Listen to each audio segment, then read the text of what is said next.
I was placing the last platter of golden brown roasted chicken on the dining room table, admiring the spread, when my phone vibrated. A glance at the screen revealed it was Jallen, my husband. He was supposed to be burning the midnight oil at the law firm. "Hello," I answered, drying my hands on a nearby dish towel as I pressed the call button. "Astra, we need to talk." Jallen's voice was unsettlingly calm, as if he were discussing the daily forecast. "Next week, Wednesday, to be exact, the entire family is heading to Palm Springs for a week-long vacation. I've already taken the liberty of booking the plane tickets and securing a vacation rental." My knuckles whitened as I gripped the phone, a familiar, unwelcome tightness constricting my chest. This was the third time this had happened. My voice, attempting to maintain composure in the eerie calm before the storm, sounded unnaturally even. "The whole family, you say? That includes your parents, your brother Marcus and his latest girlfriend, your aunt, and your cousin." "That's 6 people."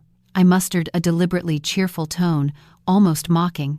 "The rental you booked only has 3 bedrooms, and if there are too many of us, it'll be quite a squeeze, so you really don't have to feel obligated to come."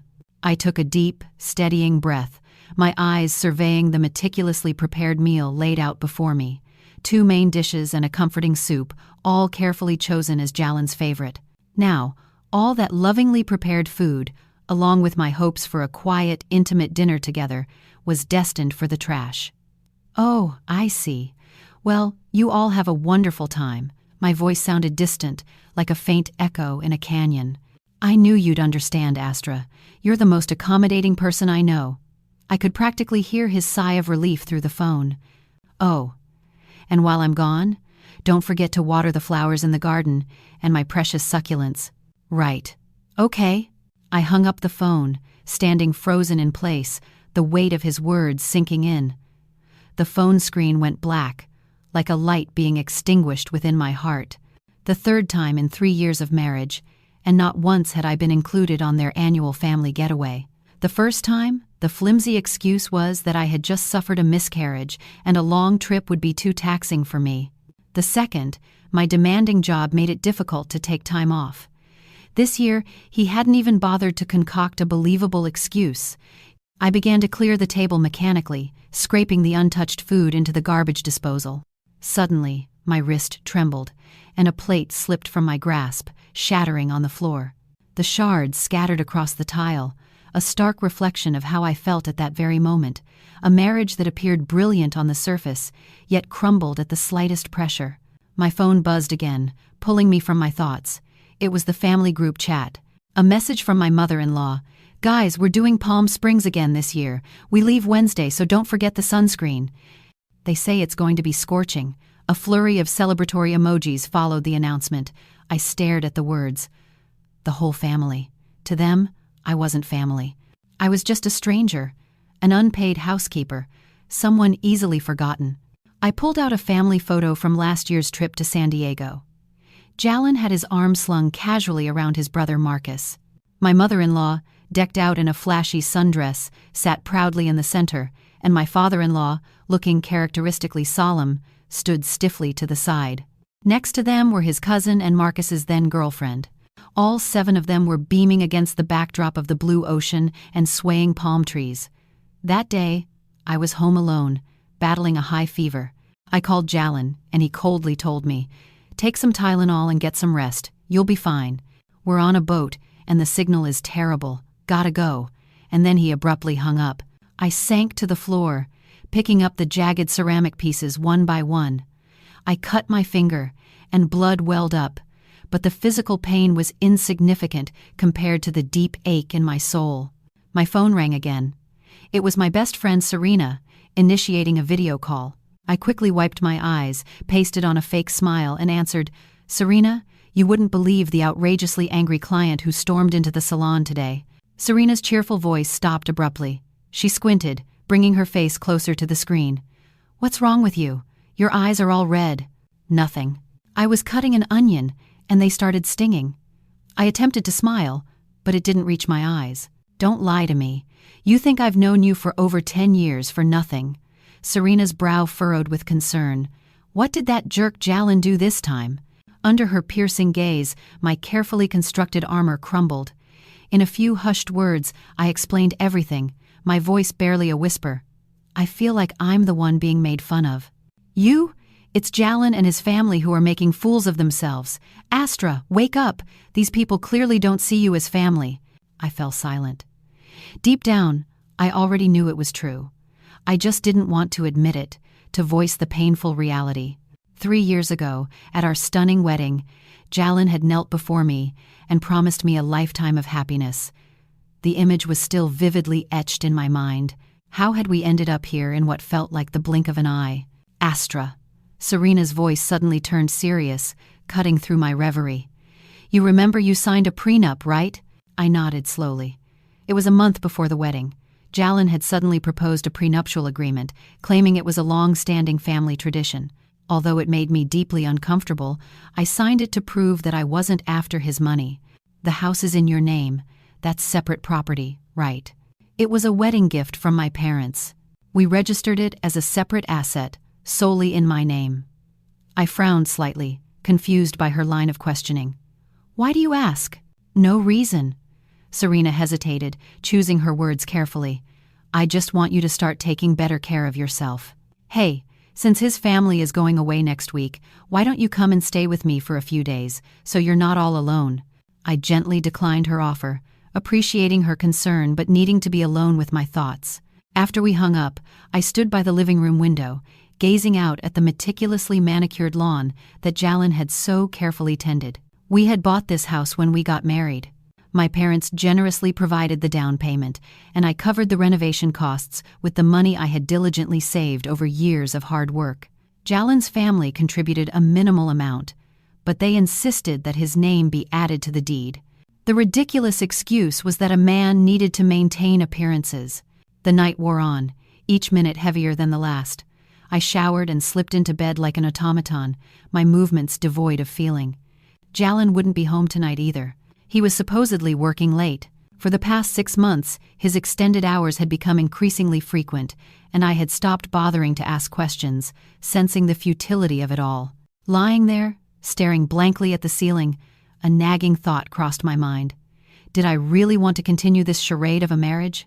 For the past 3 years, I had strived tirelessly to be a good wife and an exemplary daughter-in-law. I cared for my husband with meticulous attention and even tolerated my brother-in-law's boorish behavior. What had I received in return for my efforts? The deliberate exclusion from the family group chat, my husband's increasingly frequent absences, and an annual family trip that I was consistently left out of. My phone lit up, breaking the silence.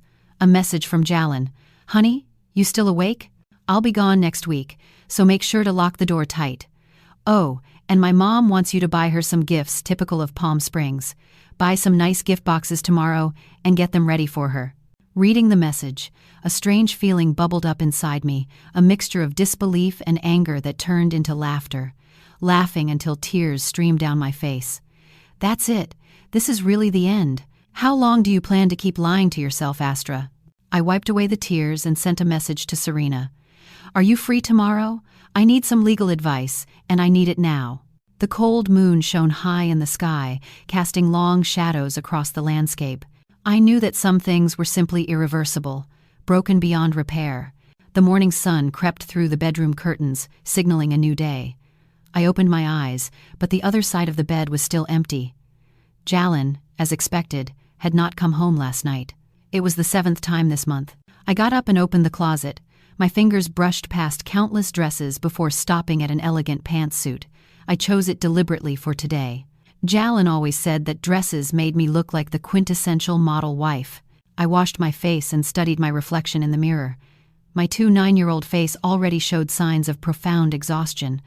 The fine lines under my eyes and my dull complexion were a testament to 3 years of a suppressed life, a life lived on the periphery.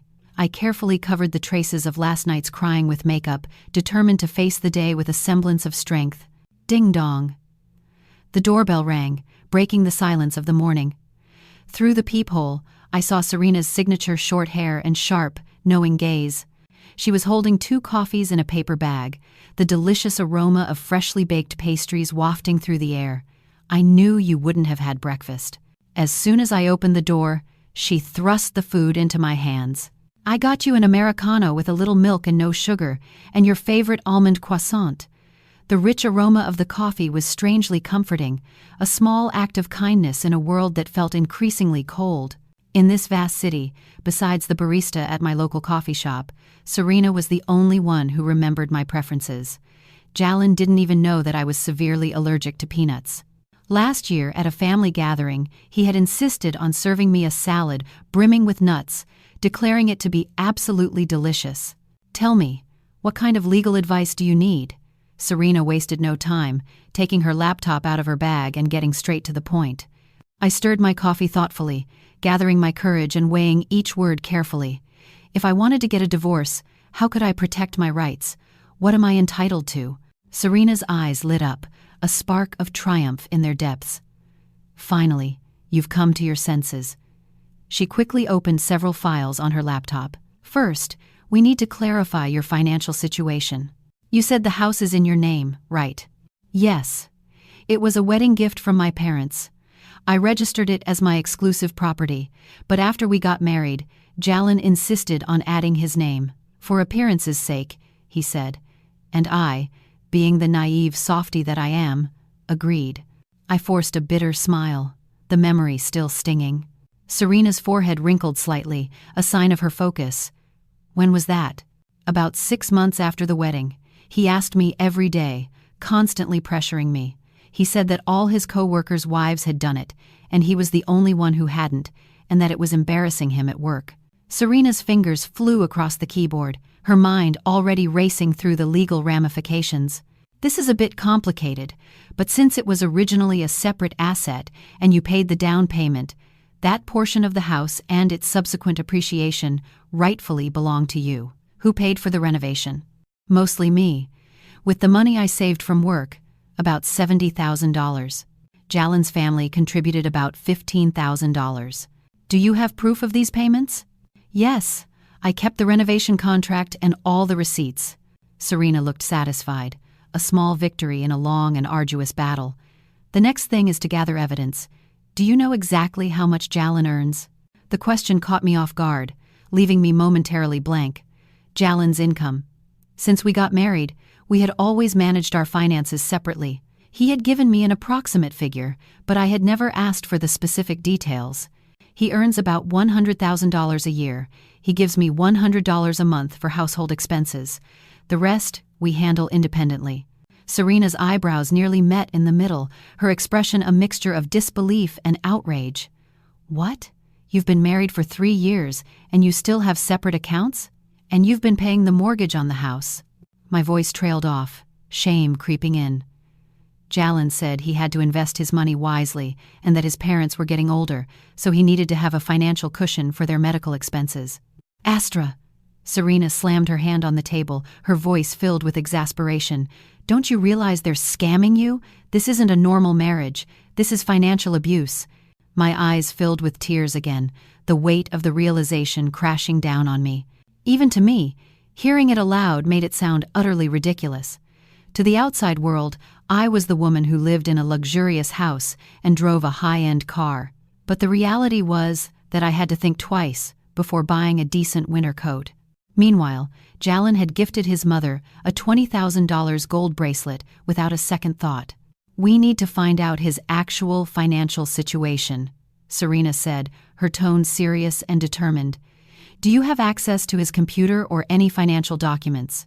"His office at home is always locked. He says he has confidential client information stored there." Suddenly, I remembered something, a glimmer of hope amidst the despair. "But I have an emergency key. I could go in when he's not there." "Be careful," Serena warned, her eyes filled with concern. "You can't let him find out. The most important things to look for are bank statements, investment records." She paused, her expression turning grave. "And, do you have any proof of infidelity?" My heart skipped a beat, a wave of nausea washing over me. Infidelity?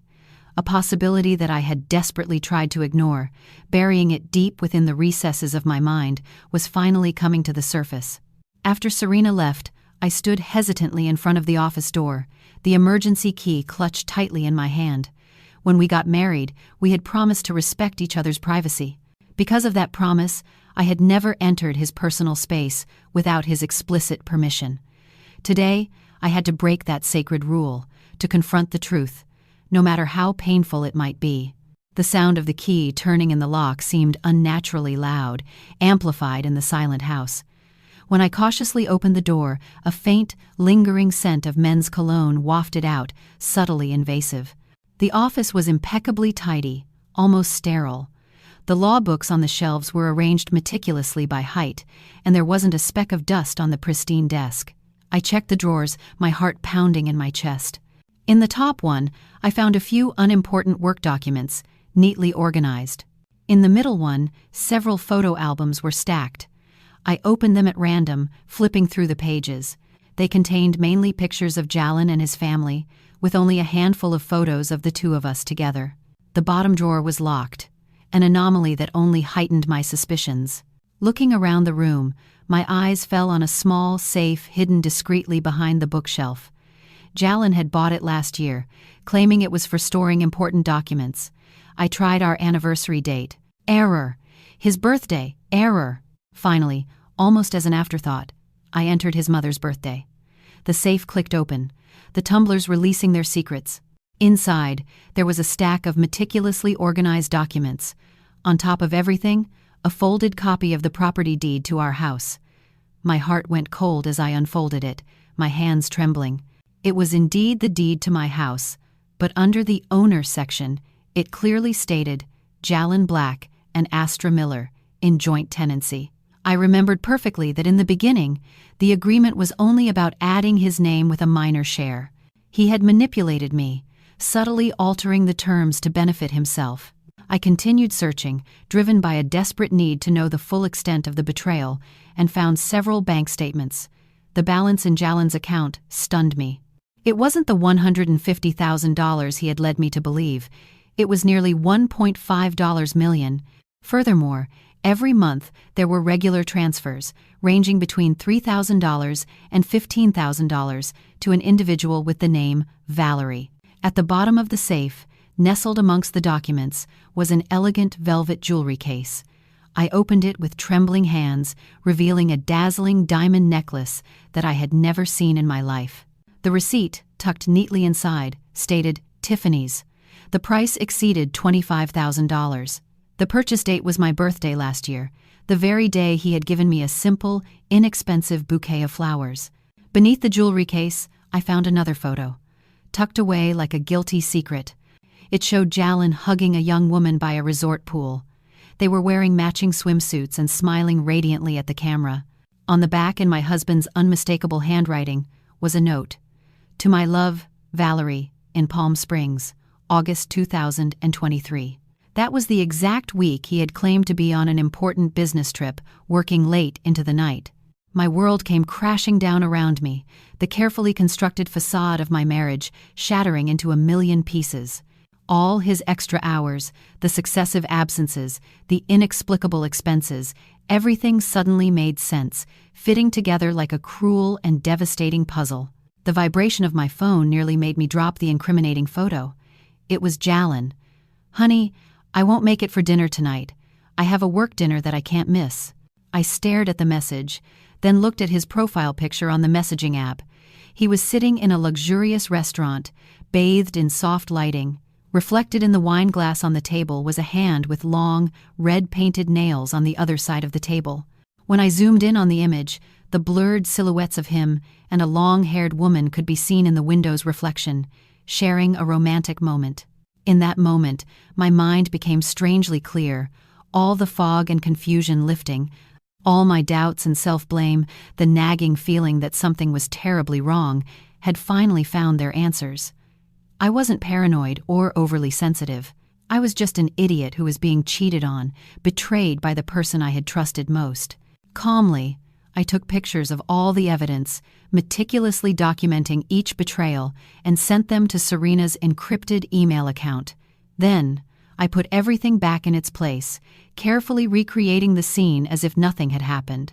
I closed the safe, carefully spun the dial, and left the office, closing the door softly behind me. At 10 at night, Jallen finally came home, reeking of alcohol and expensive perfume. Sitting stiffly on the living room sofa, I watched him with an empty, detached gaze as he stumbled around, trying to take off his shoes. "Honey, you're still awake." He came over to kiss me, but I turned my head away, recoiling from his touch. "You smell like perfume." "I don't like it," I said in a flat, emotionless voice. Jallen paused for a moment, his eyes narrowing slightly, and then laughed, a hollow, insincere sound. "It was for work, honey. It must have rubbed off on me a little. Those clients wear really strong cologne, too. You know how it is." "Oh, really?" I looked him directly in the eyes, my gaze unwavering. "Is that Valerie a client, too?"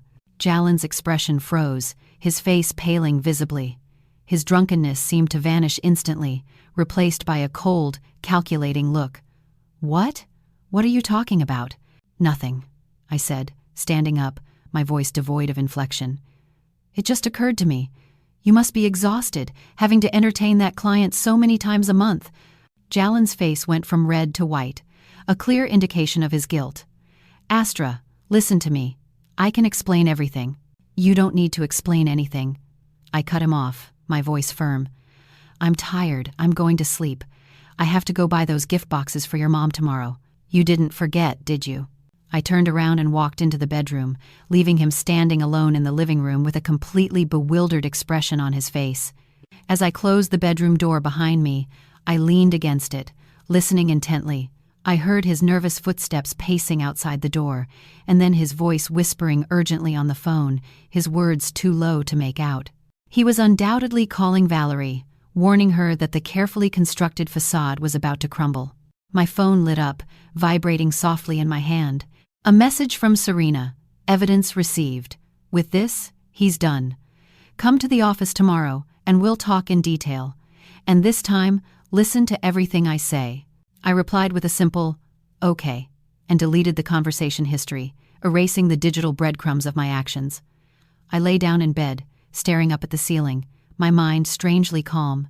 The old Astra would have spent the entire night crying, consumed by grief and self-doubt, but the one lying in that bed now just felt like laughing, a dark, almost hysterical laughter at the absurdity of it all.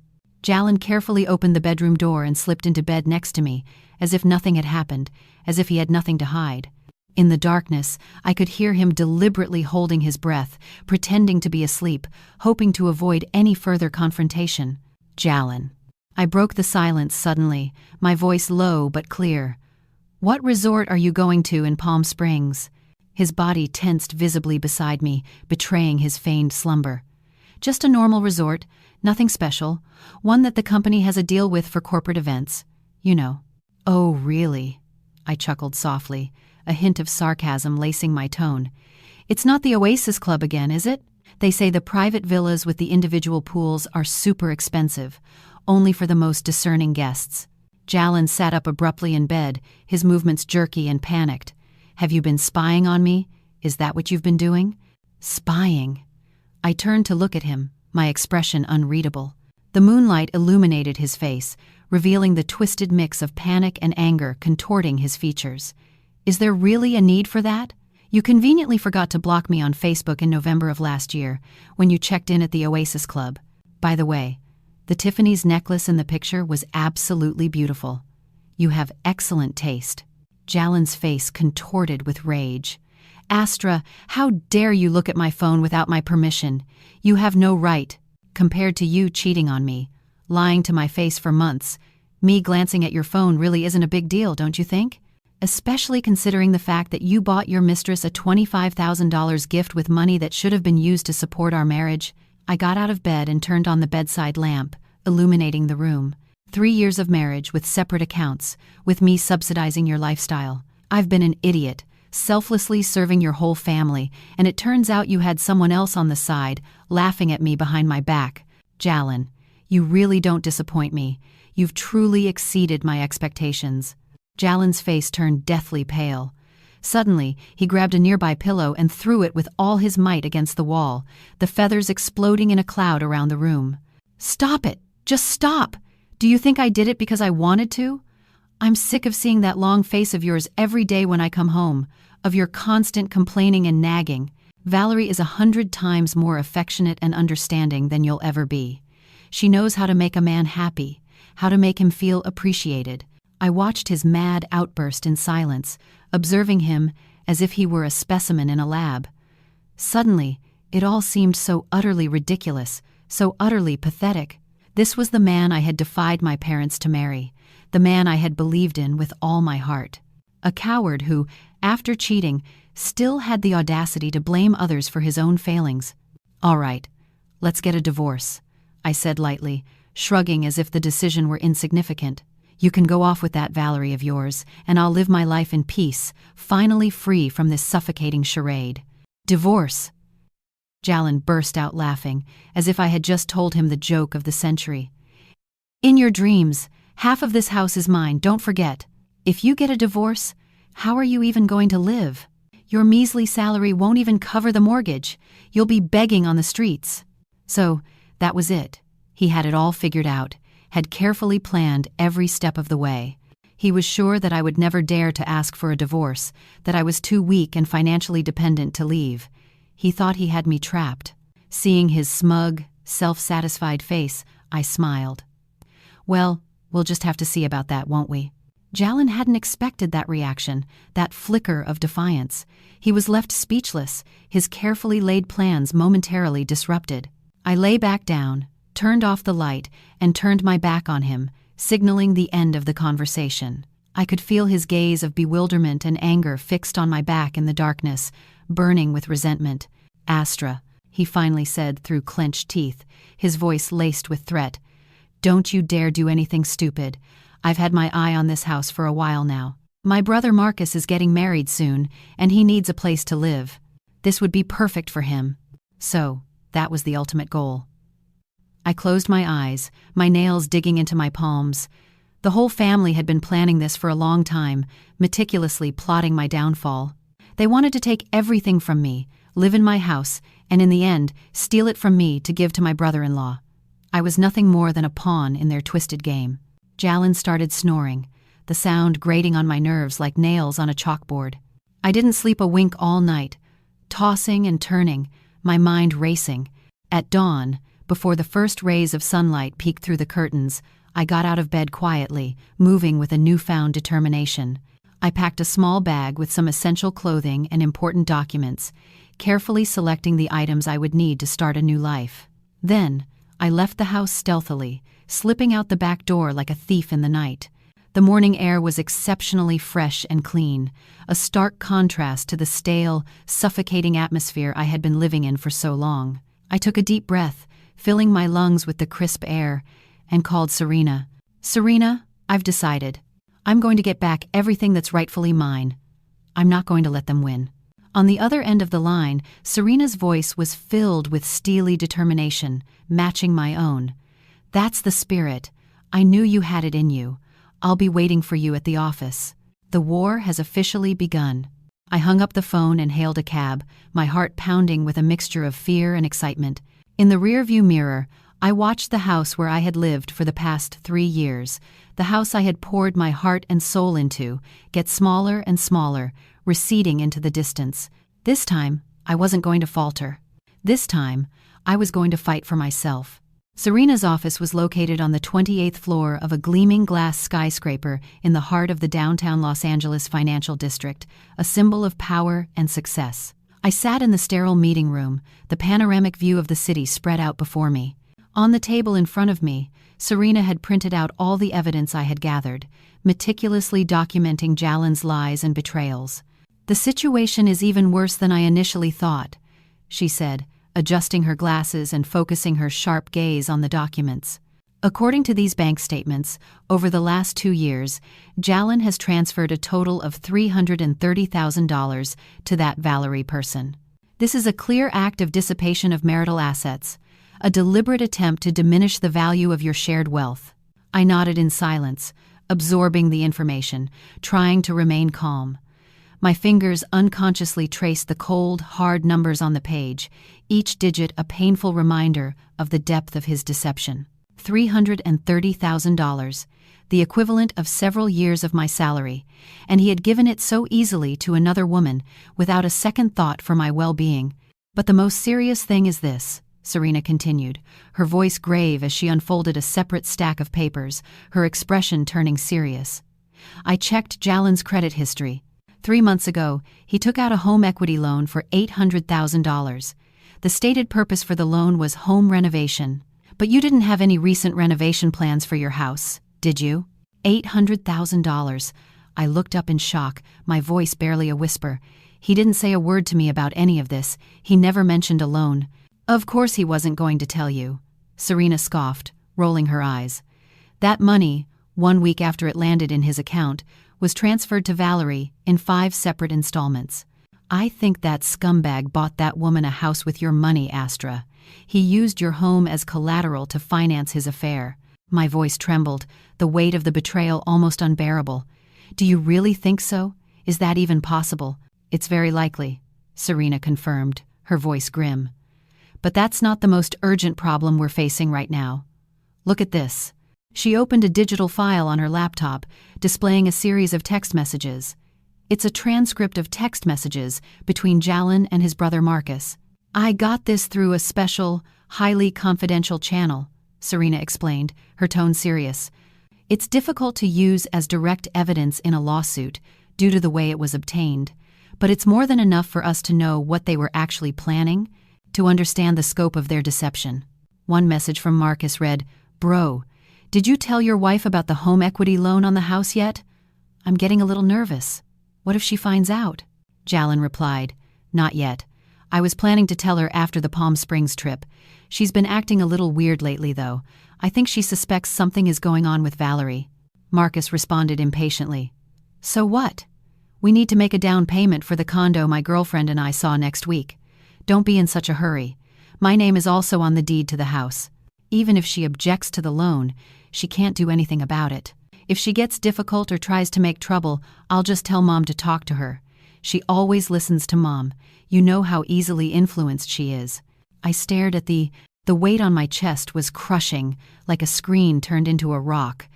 I learned that they'd been plotting to mortgage our house to buy my brother-in-law a condo for ages. Serena explained gravely that legally, sometimes only one owner's consent is needed to mortgage a jointly owned property. If they act first, you'll be in a terrible position. Then what can I do? Am I just supposed to stand by and watch? I asked, clenching my fists. Of course not. Serena's eyes gleamed with determination.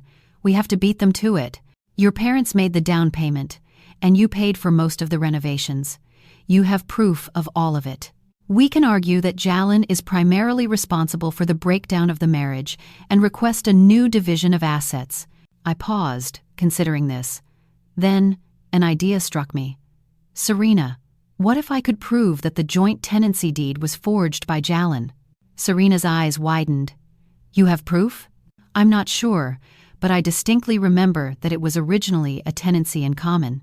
Plus, the notary stamp and signature on the deed in the safe looked a bit off. This could be our turning point, Serena exclaimed, striking the table in excitement. If we can prove the deed was falsified, not only would the mortgage be void, but Jallen could face criminal charges. We outlined a plan of action. First, I had to secretly gather more evidence. Second, we needed to quickly verify the deed's authenticity. And finally, we had to prepare the divorce petition.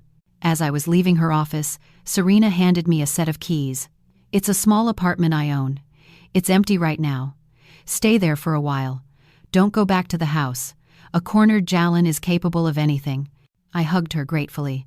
Emerging from the building, the sunlight was almost blinding. My phone rang.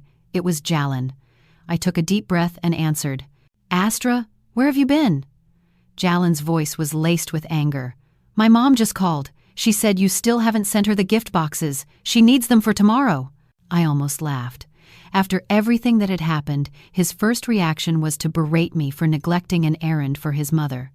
I'm out. I have things to take care of, I said calmly. The boxes have already been ordered. They'll be delivered directly to your mom's house this afternoon. Jallen seemed taken aback. He hadn't expected me to be so compliant. Oh, okay. Hey, about last night. Last night? I asked, feigning ignorance. You were very drunk. You were rambling. There was a brief silence on the other end. Yeah, I was really drunk. I don't remember anything. Anyway, when are you coming home? I think I'll be late. Something urgent came up at work. Don't wait up. I made up an excuse and hung up. I went straight to the county recorder's office. With a copy of the original deed and my ID, I was able to view the property's historical records. There it was, in black and white. Tenancy in common. Astra Miller, 70%. Jallen Black, 30%. However, the current deed indicated a 50/50 joint tenancy. Jallen had indeed falsified the document. Suppressing my elation, I immediately snapped a photo and sent it to Serena. Bingo. The jerk falsified the type of ownership. This time, he's done for. Dime. Great, Serena replied instantly. Now we need to get our hands on the original forged deed. It won't be easy. Jallen will surely have it hidden carefully. I decided to take a risk and return to the house one more time. At 4 p.m., I took advantage of Jallen being in a meeting at the office to go back. As soon as I opened the door, I sensed something was wrong. The living room was a mess, and the drawers of my vanity were wide open. Someone had been searching for something. I crept upstairs and heard a noise in the office. Peeking through the crack in the door, I saw Jallen sweating profusely, rummaging through papers. He was muttering curses under his breath. He'd come home earlier than expected to search for the deed. I retreated downstairs and deliberately slammed the front door. "Honey, I'm home!" From upstairs, there was a sound of surprise, followed by Jallen's voice, trying to sound casual. "Oh, hi, honey. I was just in the office looking for some papers." I went up and opened the office door. Jallen was standing by the desk, forcing a smile, but the beads of sweat on his forehead and his disheveled hair betrayed his nervousness. "Why are you back so early?" I asked, feigning concern. "Oh, there wasn't much to do at the office. Hey, have you seen the house deed? I need some documents to apply for a loan at work." Just as I suspected. Inside, I smiled coldly, but on the outside, I put on a bewildered expression. "It's not in the safe?" "I looked, and it's not there," Jallen said nervously. "You didn't put it somewhere else, did you?" "Think carefully." I pretended to think for a moment, then said, "You know, last month, the Homeowners Association asked us to update the owner information. I took it to make a copy, and I think my mom has it. She said she wanted to see it, so I left it with her." Jallen's face turned white as a sheet. "What? How could you give something so important to someone else?" "My mom times is times someone else," I shot back.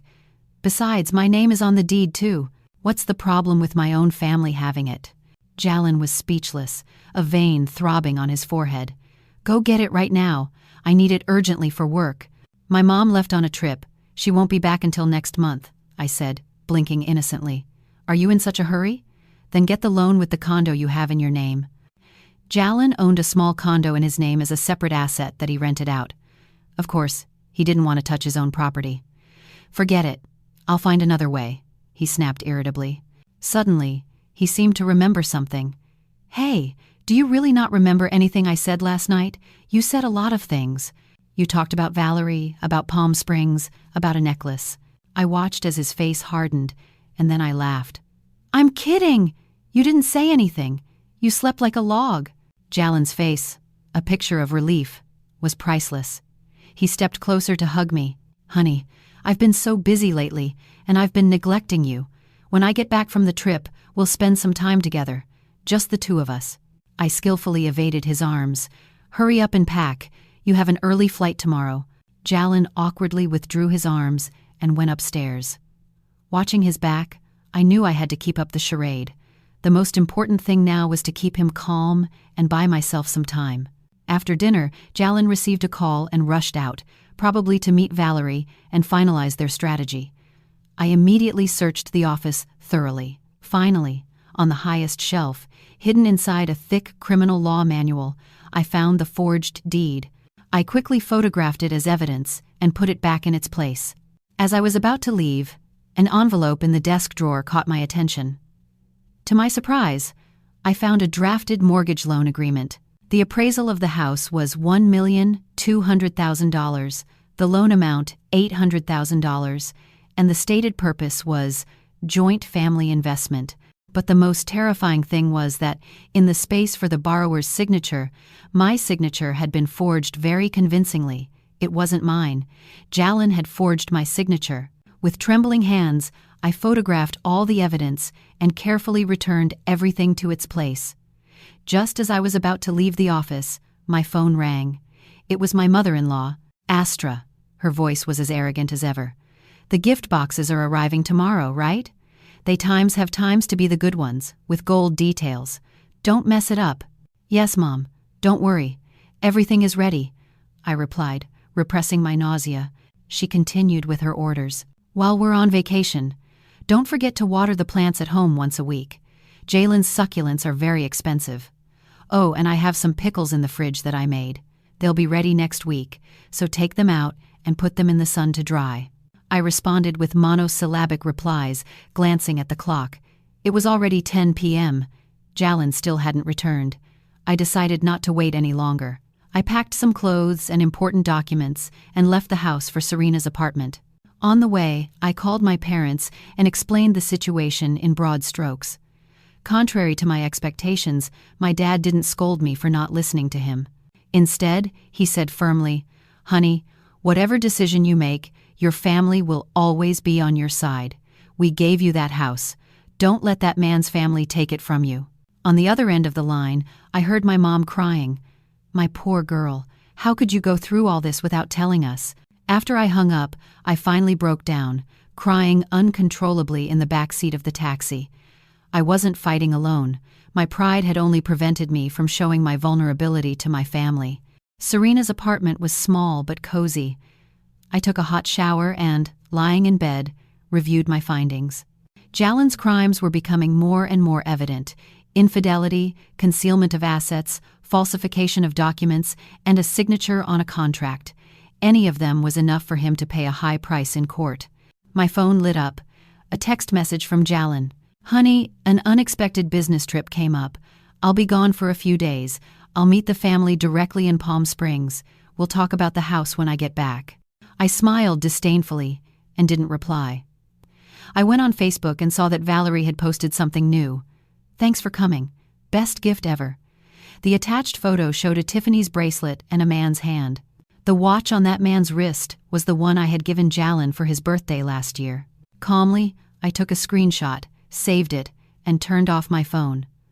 Tomorrow, the war would enter a new phase, and this time, there would be no mercy. The morning light filtered through the thin curtains. When I opened my eyes, it took me a few seconds to realize where I was. Serena's apartment was small, but I had slept better than I had in the last 3 years. I had 3 missed calls on my phone, all from Jallen, and a text message. "Why aren't you answering?" "I'm getting on the plane. Lock the front door." I smiled contemptuously and blocked his number and all his profiles. I got up and opened the fridge. A workaholic, Serena's fridge was empty except for some water bottles and an expired yogurt. After showering, I made myself coffee, turned on my laptop, and started planning. Last night, Serena had sent me a detailed list of actions. The first was to secure my personal assets. I logged into my online banking and checked all my accounts. Luckily, my salary was deposited into an account Jallen didn't know about. In the last 3 years, I had managed to save nearly $60,000. In our joint account, there was $35,000 in savings. In theory, we were each entitled to half. I smiled bitterly. Jallen had already spent more than $300,000 on his mistress. I called the bank and, citing possible suspicious activity, temporarily froze the joint account. This way, Jallen couldn't withdraw any money during his trip. The next thing was the most important: the house.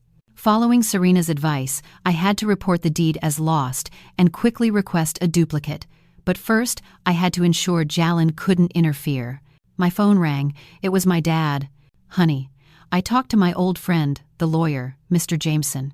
He has a lot of experience in real estate litigation. He says we have to sue Jallen for falsification of documents as soon as possible and, at the same time, request an urgent restraining order." "Dad." A lump formed in my throat. "I'm sorry I didn't listen to you." "What nonsense is that?" My dad's voice was firm. "The important thing now is that you get back what's yours. Your mom and I are coming to LA this afternoon. We'll stay at a hotel. Whatever happens, we'll face it together." When I hung up, my eyes felt moist. My parents would always be my refuge, and for an insignificant man, I had distanced myself from them for 3 years. After getting ready, I went directly to the county recorder's office. With a copy of the original deed and my ID, I successfully completed the lost deed report. The clerk informed me that the new deed would take about 7 business days to be issued. If someone tries to mortgage the property with the reported deed, would it be valid? I asked cautiously. The clerk shook his head. Once the loss announcement is published, the previous deed loses its validity immediately. But if you're concerned about the security of your home, you can request a prohibition on disposition annotation. This way, no one will be able to make any transactions involving that property for a while. That was precisely what I needed. I filled out the application immediately. In the reasons section, I clearly wrote, alleged falsification of documents by the co-owner. As I left the office, I sighed in relief. The house was safe for now. No matter how many banks Jallen went to with that falsified deed, he wouldn't get a single dollar. My phone rang, an unknown number. When I answered, a woman introduced herself as a real estate agent from Sun Realty. Is this Miss Astra Miller? I'm calling about the listing for your house. We have a buyer willing to pay $1,150,000. When can we meet to negotiate? I was stunned. Excuse me, I haven't put my house up for sale. On the other end of the line, the agent also seemed bewildered. But a Mr. Jallen Black came in yesterday with the deed and a photocopy of your ID, saying you had both decided to put the house on the market. I felt my blood boil. Jallen, that scumbag, had gotten ahead of me. Listen to me carefully, Miss Agent, I said, struggling to keep my rage in check. That listing is fraudulent. The deed has been reported as lost, and a new one is being issued. If your agency proceeds with this transaction without following legal procedures, be prepared to receive a lawsuit from my lawyers. I hung up and immediately called Serena. When she heard about it, she was furious. That Jallen is a complete jerk. Astra, we have to move faster. What do I do now? I asked. He might have contacted other real estate agencies. First, we need to notify all the major real estate agencies and banks that the house is in litigation. Second, we need to sue Jallen immediately for falsification of a public document and a signature. Serena paused. And finally, what if you sell the house? Sell it? The idea surprised me. I had invested so much effort into that house, from the blueprints to choosing the materials. Every corner had my personal touch. But then, what was the point of living there, facing unpleasant memories every day? I'll sell it, I said firmly. But after I regain full ownership. Good decision, Serena nodded. Hey, your parents just arrived. Mr. Jameson wants to meet with us this afternoon. At 3 p.m., I met with my parents and Mr. Jameson in a hotel meeting room. When my mom saw me, she hugged me tightly, her eyes tearful. You're so thin! Mr. Jameson was an intelligent-looking, middle-aged man. He meticulously reviewed all the evidence I had collected, nodding constantly. The evidence is very solid. Mr. Black's behavior clearly constitutes the crime of falsification of a private document and fraud. He could face up to 3 years in prison. Prison? I shook my head. I just want to get a quick divorce and get my assets back. I don't want to take this to criminal courts despite everything. It's been 3 years. Mr. Jameson understood my position and nodded. Then we'll focus on the civil path. According to the civil code, the fact that Mr. Black has cohabitated with another person, as if they were his spouse, and has donated a large amount of money during the marriage is a serious cause for divorce. In the division of assets, he could receive a smaller share, or even nothing. We agreed on the legal strategy. First, we would request a restraining order to freeze Jallen's assets. Then, we would file the divorce petition requesting the redistribution of the house's ownership and compensation for the marital assets Jallen had dissipated. There's one more problem, Mr. Jameson said, adjusting his glasses. Do you know where Mr. Black is currently? The court needs to notify him of the lawsuit. 80. I opened my phone and went into the family group chat. Although I had silenced the notifications, I could see the photos they were uploading. The most recent one was a family photo on a beach in Palm Springs. Jallen was hugging Valerie by the waist, smiling radiantly. The caption read, "Family photo, only missing the daughter-in-law." My hands were trembling so much I could barely hold the phone. So, That was it. Jallen's family trip was planned from the beginning to include Valerie, and I, his legal wife, had been completely excluded. "They're at the Oasis Club in Palm Springs," I said calmly, handing my phone to Mr. Jameson. The photo showed the time and location. Mr. Jameson photographed the evidence and asked me, "Miss Miller, when do you plan to retrieve your belongings from the house?" "I'm going to get everything today," I said with determination. If Jallen dared to take his mistress on a family trip, presenting her as his family, I no longer had to keep up appearances for him.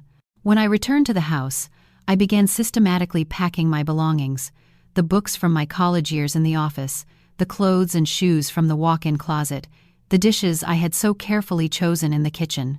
3 years of marriage had accumulated a lot of things. As I was packing, the doorbell rang. Through the peephole, I saw an unknown woman with a folder in her hand. "Is this the residence of Mr. Jallen Black?" she asked politely. "I'm an account manager from ABC Bank. Mr. Black asked me to pick up some documents." "An employee from the bank." Jallen's reaction had been faster than I anticipated. I opened the door but didn't let her in. "What documents?" "Mr. Black told me you were already aware." "The property deed to the house, and your original ID." Her gaze scanned the inside of the house over my shoulder. I almost laughed out of anger. Jallen, from a distance, was dispatching a bank employee to my house to try and retrieve the documents. "I'm sorry, but I don't know anything about that," I said coldly. "And the deed isn't here." The woman looked bewildered. "But, Mr. Black—" "It doesn't matter what he told you," I interrupted. "I suggest you check the latest public notices from the county recorder's office. This house is currently in litigation, and any bank that grants a mortgage on it will have to face the legal consequences." Her expression changed, and she left in a hurry. I closed the door and immediately sent an email to the credit departments of the major banks, officially informing them that the house was in litigation and that any loan application on this asset would be void. At dusk, I finished packing all my things. The moving truck parked at the door. The movers began to load the boxes. I took one last look at the place I had once called home. I didn't feel a single ounce of nostalgia. Wait, something occurred to me. I went back to the bedroom and retrieved a small box from the nightstand. Inside were a pair of pearl earrings, the only keepsake I had left from my maternal grandmother. In 3 years, I hadn't worn them for fear of losing them. Now, they were finally back, with their rightful owner. I locked the front door with the key and handed it to the doorman of the community, informing him of my move. I requested that any matters related to the house be handled through my lawyer. The doorman had known me since the day I moved in. "Miss Miller, has something happened?" he asked hesitantly. "From now on, please call me Astra," I corrected him with a smile. "Thank you for everything, sir." I drove to the hotel where my parents were staying. I felt lighter than I had in a long time. On the way, I received a text from Serena. "Restraining order granted. All bank accounts in Jallen's name have been frozen. We've also published the notice of the lost deed. It's now legally effective." I thanked her and called my parents. On the other end of the line was my old college roommate from London, now a senior executive at a multinational company. "Astra, it's been a while." Emma's voice sounded full of energy. "Hey, is that position you mentioned at the Singapore office still open?" I looked at the road ahead and asked in a firm voice, "I think I need a new beginning." A week later, I was sitting in Mr. Jameson's office, reviewing the newly drafted divorce petition. The document detailed the serious reasons attributable to Jallen: cohabitation with another person, falsification of documents, dissipation of marital assets. Each point was backed by solid evidence. "The court has accepted the petition. The notification will be sent urgently to the hotel in Palm Springs where Mr. Black is staying," Mr. Jameson said, handing me another stack of papers. "This is the restraining order. All bank accounts, stocks, and real estate in Mr. Black's name have been seized." I nodded and turned to the last page. Jallen's reaction was more violent than I had imagined. The same day he received the court notification, he tried to fly back from Palm Springs, but with his credit cards blocked, he couldn't even buy a plane ticket. In the end, he had to ask his brother for money. "He should be in LA by now," Mr. Jameson warned me. "Do you think you need to lay low for a while?" "No," I shook my head. "The time has come for me to face him, face to face." Just as I finished speaking, my phone started ringing frantically. Jallen's name flashed on the screen. It was the 10th number he had used since I had blocked him. I pressed the call button and put him on speakerphone. "Astra, have you gone crazy?" Jallen's yell echoed in the office. "How dare you sue me and freeze my accounts?" "Mr. Black," I said calmly, "I ask you to watch your words. My lawyer is recording this conversation." There was a noticeable pause on the other end. Then, his tone softened. "Astra, honey, do we really have to do this? We can sit down and talk things out calmly." I smiled disdainfully.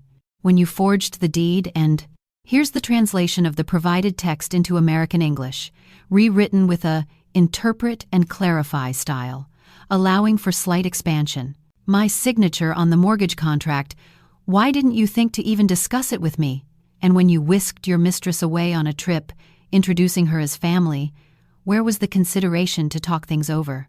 "It's all a misunderstanding," Jallen rushed to explain, attempting to deflect. "Valerie is just a distant cousin. The family photo? It was a joke, a silly prank. And the deed? Well, it could have been a clerical error at the county clerk's office. We can go together and get it corrected." "Mr. Black," I interjected, cutting through his flimsy web of lies. "I'll see you in court," I stated flatly, and hung up the phone. Mr. Jameson gave a nod of approval. "Well handled. Now he's bound to go all in, pulling out all the stops. We need to be fully prepared for that." Indeed, less than 30 minutes later, I received an urgent message from Serena. Jallen had shown up at the house with his parents. They were at the doorman's booth, creating a scene and pressuring him to change the locks. Mr. Jameson and I headed over immediately. From a distance, we could already hear my mother-in-law's piercing voice cutting through the air. "My son is the owner of this house. Why won't you let him in? Did that woman bribe you, doorman? Huh? Did she?" The doorman looked visibly flustered and uncomfortable. "Ma'am, Miss Miller filed a formal report regarding a lost deed, and a new one is currently being issued. Legally speaking, at this moment, she is the only one with any right to the house." "That's utterly ridiculous," my father-in-law bellowed, slamming his fist on the counter. "Half of that house belongs to my son. Who does Astra think she is, barring him from his own home?" I took a deep breath, composed myself, opened the door, and walked in. "Father-in-law, mother-in-law, it's been a while. How was your trip to Palm Springs? That family photo turned out quite beautiful, didn't it?" The three of them turned around in unison. Their faces were a study in shock and anger. Jallen's face had turned a deep, mottled purple, like an overripe plum. My mother-in-law looked as though she wanted to devour me whole. "Astra." My mother-in-law lunged at me, attempting to grab me by the neck. "How dare you, you ungrateful woman, treat my son this way?" Mr. Jameson swiftly stepped in, blocking her path. "Ma'am, I must ask you to control yourself. Assaulting a person is a crime. We are recording this entire situation." My mother-in-law's hand froze in midair. Her face paled, and she slowly withdrew it. "Well, well, so now you're bringing lawyers to confront your in-laws," Jallen said, pushing his mother aside and grinding his teeth in fury. "What exactly do you want?" "It's very simple," I stated, looking him directly in the eyes, not flinching. "To get a divorce and reclaim all the assets that rightfully belong to me. Nothing more, nothing less." "Don't you dare even dream of it," Jallen yelled, his voice cracking. "My name is on the deed, too. Don't think for a second that you're going to keep it all." "Oh, really?" I said calmly, pulling a folder from my bag. "This is the original registration document. The house is held as a tenancy in common. My share is 70%, and yours is 30%. It's clearly specified. The document you falsified is already a criminal offense." Jallen's face went white as a sheet. "It's a lie. And that's not all." I continued to press, not giving him any room to recover. "You forged my signature on a mortgage contract and then transferred $330,000 to your mistress. All of these are serious grounds for divorce. According to the law, not only would you not be entitled to any part of the house, but you might also have to pay me compensation." My mother-in-law couldn't take it anymore. "That's impossible. My son has been supporting you for years, and this is how you repay him? Biting the hand that feeds you. Supporting me." I nearly laughed. "Mother-in-law, for 3 years, we've had completely separate accounts. The mortgage on the house, the electricity, the water, the HOA fees. I paid for all of it myself. Your son gave me $100 a month for expenses, an amount that didn't even cover his own food. My mother-in-law was rendered speechless, her mouth agape. My father-in-law looked at me with narrowed eyes, his expression calculating. Astra, we're family. There's no need to take things to these extremes. Jallen made a mistake, but you haven't exactly handled things perfectly either. A man can make a small mistake once in a while. A small mistake, I interrupted him, my voice rising slightly. Falsifying legal documents is a small mistake. Dissipating marital assets is a small mistake. Taking your mistress on a trip and introducing her as your wife is a small mistake. Jallen suddenly lunged forward, attempting to snatch the folder from my hands, but Mr. Jameson swiftly intervened, blocking him. He looked like a cornered animal, desperate and dangerous. Astra, don't push me too far. I know a lot of people. I can make it so you can't find a job in all of Los Angeles. Threatening the opposing party, Mr. Jameson said calmly, pressing the record button on his phone. Mr. Black, this recording will be very damaging evidence against you. Jallen finally seemed to realize the gravity of the situation. His attitude underwent an immediate 180-degree transformation. Astra, honey, I'm so sorry. I was wrong. Truly, give me one more chance. I'll leave Valerie. From now on, I'll do whatever you say. Seeing him grovel and cry only filled me with disgust. There was a time when that same expression of helplessness would soften my heart, and I would forgive his betrayals and lies again and again. It's too late, Jallen, I said calmly, my voice devoid of emotion. I've given you too many chances already. I just want to end this marriage as quickly as possible. In your dreams, he suddenly yelled, his voice filled with venom. I'll drag this lawsuit out as long as I can. Let's see who gives up first. 3 years, 5 years. That's not up to you to decide, Mr. Jameson interjected, holding out another folder. This is the evidence Miss Miller has collected regarding your cohabitation with Miss Valerie. It includes bank transfers, intimate photos, and explicit conversations. If this is presented to the court, not only will the divorce process be significantly accelerated, but you may also have to pay substantial compensation for emotional distress. Jallen collapsed into a chair like a deflated balloon, all the fight gone out of him. My mother-in-law tried to say something more, but my father-in-law stopped her with a look. Both of them finally realized that their precious son had run headfirst into a brick wall. I'll give you 3 days, I said, standing up and gathering my things.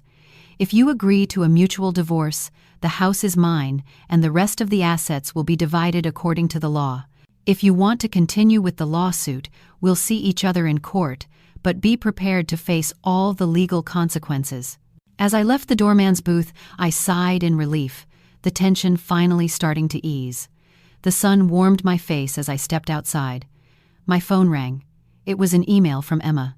The attached file was a job offer for the position of marketing director at the Singapore office. The salary was 3 times what I was currently making. Have you made a decision yet? Mr. Jameson asked, watching me closely. I nodded, a small smile playing on my lips. As soon as I sort things out here, I'm going to Singapore to start a new life. That's a smart decision. Mr. Jameson smiled. But Jallen won't give up easily. Next time, he might resort to even lower tactics. I'll be ready for him, I said, looking back at the house in the distance. It was once my home, filled with dreams and promises, but now it was nothing more than a cold, empty building. This time, I wasn't going to back down, no matter what he threw at me. 3 days later, Jallen, as expected, didn't sign the papers. Instead, he launched a desperate smear campaign against me. First, his relatives called me one after another, trying to guilt-trip me into staying. Then, he posted a tearful, self-pitying message on Facebook, insinuating that I had left him for a richer, more successful man. Finally, he showed up at my company and filed a complaint with HR, accusing me of immoral conduct. Luckily, I had anticipated this and was fully prepared. When HR called me in, I presented my letter of resignation and the job offer from the Singapore company. At the same time, Serena helped me publish a detailed statement on several news portals, clarifying the truth and attaching some of the irrefutable evidence of Jallen's infidelity and falsification of documents. public opinion turned instantly. Jallen's social media pages were flooded with angry comments from indignant internet users. The location of Valerie's workplace was even leaked, and they became the talk of the town for all the wrong reasons. The most surprising thing was that a particularly motivated internet user discovered that Valerie was, in fact, dating 3 men simultaneously. Jallen became a laughingstock for the entire country, a figure of ridicule and scorn. "This time he's really done for," Serena said with satisfaction, relishing his downfall. But we underestimated Jallen's audacity. One rainy night, he broke into the house where I was finishing packing my things, accompanied by his brother Marcus. He threatened to kill me if I didn't drop the lawsuit. Astra. Jallen reeked of alcohol, and his eyes were bloodshot and wild. "You've ruined my life, so I'm going to ruin yours." Marcus raised his phone and started recording. "Sister-in-law, you'd better drop the lawsuit. If not, this video of your reconciliation with my brother will go viral tomorrow." I understood their plan instantly. They wanted to fake a forced reconciliation, perhaps even assault me and claim it was consensual. My heart was pounding in my chest, but I forced myself to remain calm and collected. "Jallen, do you realize this is a crime? Breaking and entering, making threats." "A crime," Jallen scoffed, his voice slurred. "What crime can there be between a husband and a wife? I'll tell you what, after tonight, whether you drop the lawsuit or not, you're finished." The moment he lunged at me, I pressed the panic button I had been carrying in my pocket. A piercing alarm sounded throughout the house, and at the same time, 2 of my former co-workers, who were discreetly on guard in the house next door, broke down the door and pinned the Black brothers to the floor. "The police are on their way," I said, looking coldly at Jallen, who was now immobilized on the ground. "This time, it's with charges of trespassing and attempted assault. You'll be in jail for a long time." Jallen's face turned ashen, and Marcus started to cry and plead. "Astra, it was my brother's idea. Please forgive us." In the distance, the wailing of police sirens grew louder and louder. I knew the charade was finally over. Jallen's last and most desperate attempt had given me the opportunity to finally get rid of him forever. As the police were putting the handcuffs on him, he suddenly turned to me and asked, his voice filled with a strange mix of desperation and regret, "Astra, did you ever love me?" I was silent for a moment, considering the question, and then answered him sincerely, "Yes, I did. But now, I feel nothing but contempt." The police car drove away, its lights flashing in the night, and the rain finally stopped. I stood at the door of the house, looking back at the place filled with so many memories, both good and bad. I felt strangely at peace, a sense of closure washing over me. Tomorrow I would officially put the house up for sale. Next week the first divorce hearing would take place, and in a month I would be in Singapore, starting a completely new life. My phone rang. It was a text message from my mom. "Honey, I made your favorite stew. Come have dinner." I smiled and replied, "Of course, Mom. I'm on my way."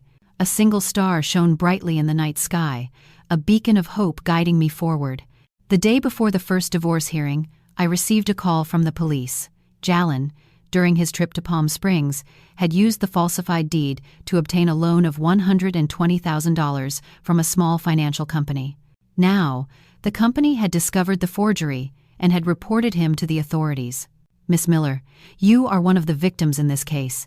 We need your cooperation in the investigation." The officer's voice was serious and respectful. I hung up and immediately called Mr. Jameson. When he heard about it, he couldn't help but laugh. "This jailbird has dug his own grave.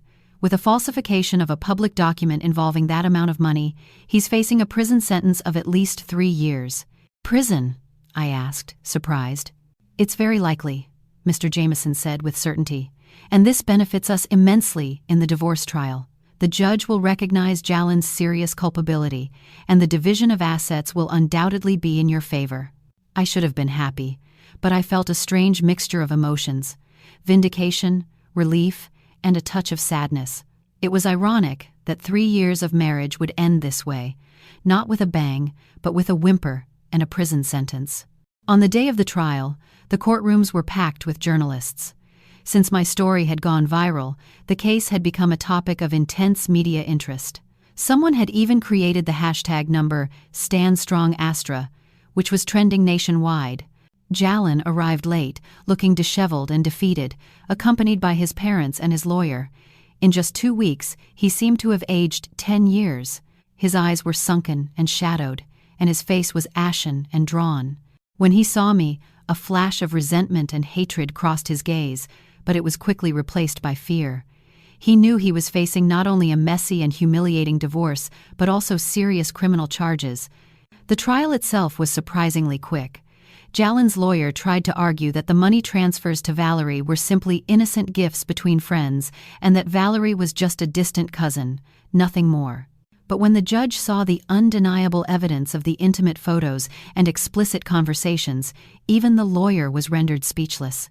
Regarding the falsification of the deed and the signature on the mortgage contract, Jallen's defense had absolutely nothing to say. When the judge asked Jallen directly why he had done it, his answer stunned the entire room into silence. My brother was getting married, and his fiancé's family wasn't contributing anything to the wedding. I just wanted to help my family a little. And for that, you falsified legal documents, forged a signature, and dissipated marital assets. The judge asked severely, his voice filled with disdain. Were you aware of the legal consequences of your actions? Jallen lowered his head and remained silent, unable to meet the judge's gaze.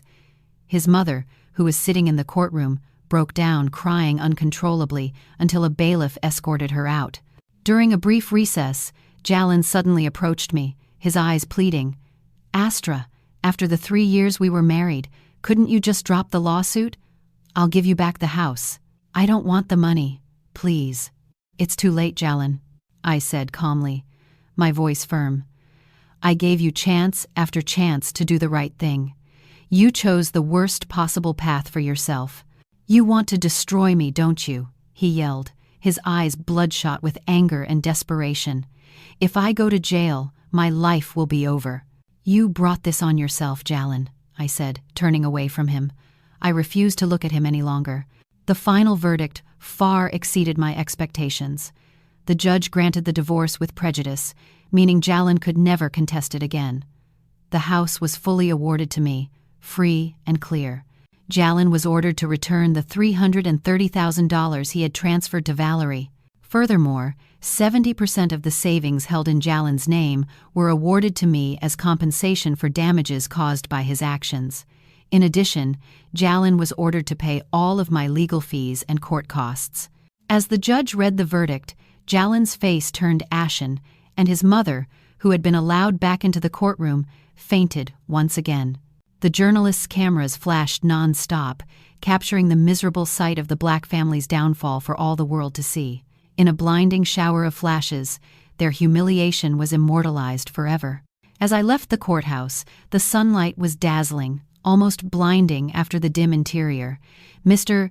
Jameson patted me on the shoulder, a satisfied smile on his face. Congratulations, Miss Miller, justice has been served. Thank you, counselor, I said sincerely, shaking his hand. Without your help and guidance, I couldn't have won so overwhelmingly. What are your plans now? What will you do with the house? He asked. I'll sell it, I said without hesitation. I've already put it in the hands of a reputable real estate agency. Next week, I'm going to Singapore to start my new job as a marketing director. That's a smart decision, he said approvingly. Oh, do you plan to proceed with the criminal case against Mr. Black? I thought for a moment, weighing my options. I don't want to have any more dealings with him. If he admits his guilt, expresses genuine remorse, and returns the remaining assets he stole from me, I might consider dropping the charges. However, ultimately, what the law decides is up to the law. Understood. I'll take care of the rest of the paperwork, Mr. Jameson said as he bid me farewell. I wish you the best in your new life in Singapore. When I returned to the apartment I had been temporarily renting, I began packing my remaining belongings. 3 years of marriage, and in the end, I was only taking 2 suitcases with me. My phone kept ringing with congratulatory messages from my friends, all expressing their relief and support. I thanked everyone and eventually turned off my phone, wanting to enjoy that rare moment of peace and quiet. That night, Serena came over to celebrate with a bottle of expensive champagne. Wow, that scumbag Jallen is completely broke. What pure satisfaction. We toasted, clinking our glasses together. The bubbles tickled my tongue, leaving a sweet and celebratory taste. Suddenly, Serena became serious, her expression thoughtful. Honestly, Astra, for these past 3 years, my biggest worry has been you. I saw how you were slowly losing yourself, how you were no longer the strong, independent woman you used to be. I know, I said, gripping my champagne glass tightly. Sometimes I wonder how I could have been so blind and stupid. There were so many red flags, so many warning signs. Why did I insist on ignoring them? Because of love, silly. Serena sighed, rolling her eyes. Love is blind, as they say. But luckily, you finally woke up and saw him for who he truly was. The next morning, I received a call from the real estate agency. The house had sold for $1,250,000, a full $100,000 above the market price. The buyer was a single mother who loved the proximity to good schools and the style of the renovation. The buyer wants to close as soon as possible. Would that work for you? The agent asked cautiously. No problem at all, I said, my voice filled with a newfound confidence. We can do the paperwork tomorrow. As I hung up the phone, I felt a great sense of relief wash over me. That house, with all its painful and bittersweet memories, was finally going to be a part of my past. The signing of the deed was quick and efficient. After I signed the last document, the buyer, an elegant and poised middle-aged woman, took my hand and squeezed it gently. Astra, I've seen your story on the news. You're a very brave and strong woman. This house, in my hands, will be filled with love and laughter. My eyes welled up with tears. Thank you, I managed to say, my voice thick with emotion. That's exactly what this house needs, a new beginning filled with happiness. As I left the notary's office, I felt an inexplicable urge to go back to the house one last time. The new owner was scheduled to move in the next day, so I knew it would be empty and quiet. I pushed open the familiar front door and walked inside. In the empty rooms, only my footsteps echoed, amplifying the silence. The sun streamed through the large windows, casting long, golden stripes across the bare floors. I walked through each room slowly, allowing the memories to wash over me like a tide. The living room, the scene of countless arguments. Once, Jallen had thrown a table in a fit of rage because he didn't like the dinner I had made. The office, where he claimed to spend whole nights working diligently, but where, in reality, he was often on video calls with Valerie, whispering sweet nothings. The bedroom, where sometimes drunk and demanding, he would force me to fulfill my marital duties. But there were also good times, too. The kitchen, where I once prepared a huge party for my parents' anniversary. The patio, where I drank wine with my friends and we talked and laughed until the early hours of the morning. The garden, where the roses I planted bloomed vibrantly every year, their fragrant petals a testament to life and beauty. Goodbye, I said in a low voice, closing the front door softly behind me. This time, I didn't look back.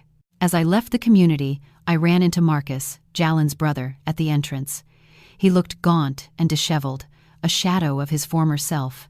When he saw me, he seemed surprised and then rushed toward me, his eyes desperate. Sister-in-law, Astra, he stammered, his voice pleading.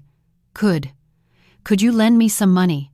My brother has been arrested, my fiancé's family broke off the engagement, and my mom is in the hospital with high blood pressure. I couldn't believe my ears. The Black family still had the nerve to ask me for money after everything they had put me through.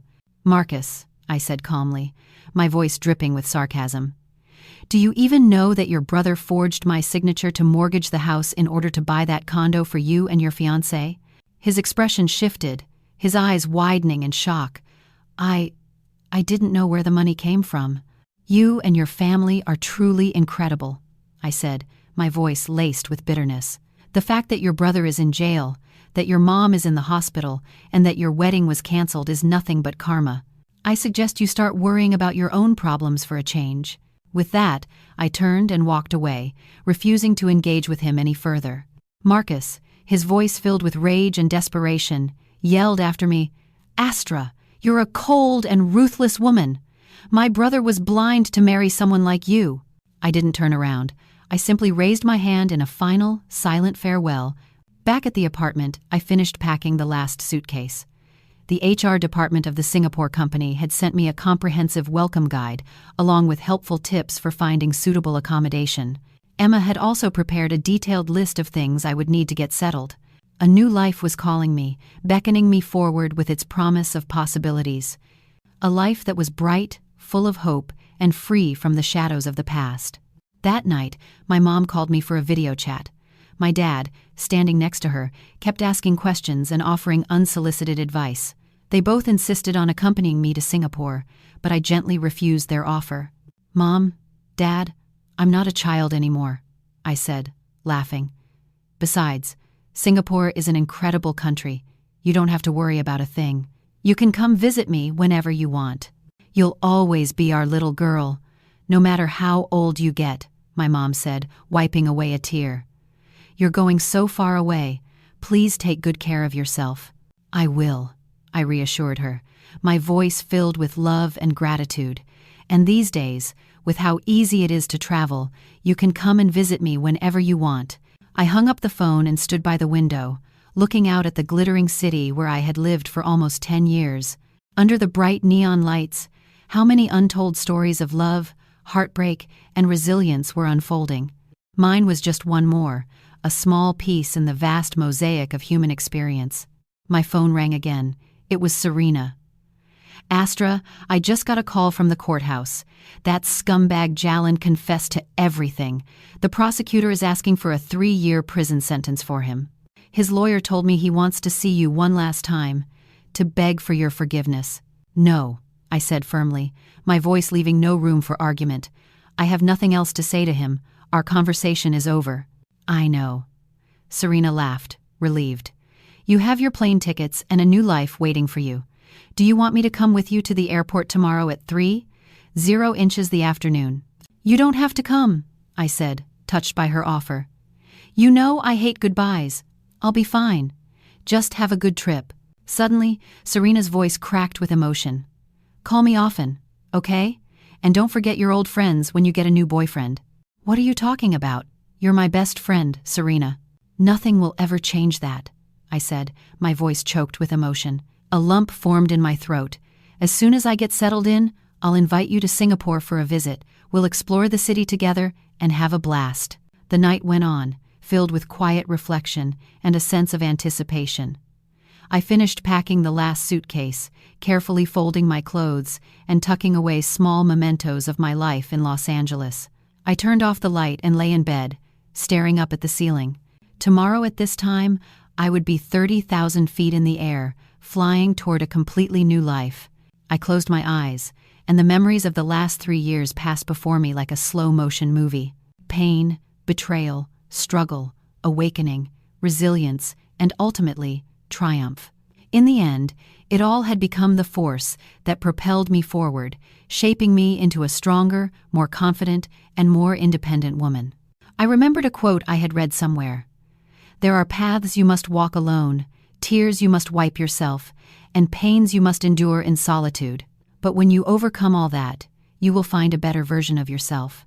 Tomorrow, the sun would rise again, and I would no longer be the Astra who put up with humiliation and mistreatment. I was leaving that version of myself behind, ready to embrace the future with open arms. Changi Airport in Singapore, a bustling hive of activity, a symphony of languages and cultures, a place where dreams took flight. I pushed my luggage cart through the throng of people, searching for a familiar face. As I walked out of customs, I saw Emma holding a sign with my name on it. We hadn't seen each other in 3 years, since our university days in the UK. She had cut her hair short and was wearing an elegant business suit, radiating confidence and competence. She looked even more determined and successful than I remembered. "Astra," she exclaimed, her face lighting up with a warm smile. She ran to hug me enthusiastically. "Welcome to your new life." Emma helped me settle into a stylish apartment near the office, and then invited me to try authentic bak kut teh, a local delicacy. As we sat at the table, she cautiously asked about my divorce, wanting to know the details but also careful not to pry too much. I summarized the story for her briefly, focusing on the key events and leaving out the painful and unnecessary details.